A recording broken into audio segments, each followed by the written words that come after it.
Komið þið sæl. Ég ætla að sýna ykkur hvernig við uppfærum í nýjust útgáfu TOG launakerfi.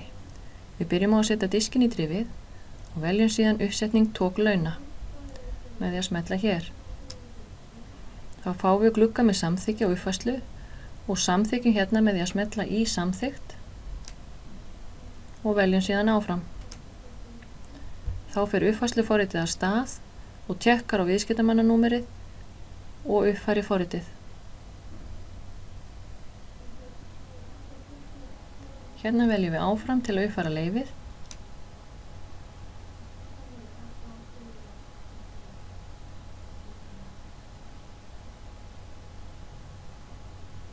Nú hefur nýjasta útgáfan verið uppfærð og við smellum hér til að ljúka.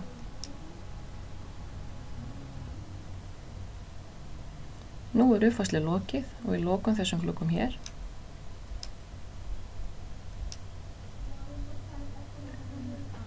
Nýr flýtivísir hefur verið stofnaður hérna á skjáborðið og það má nota hann og eyða þessum gamla eða nota gamla og eyða þessu nýja, það er bara valkvætt. Og nú er hægt að byrja að vinna í launakerfinu eftir uppfærslu. Gangi ykkur vel og takk fyrir.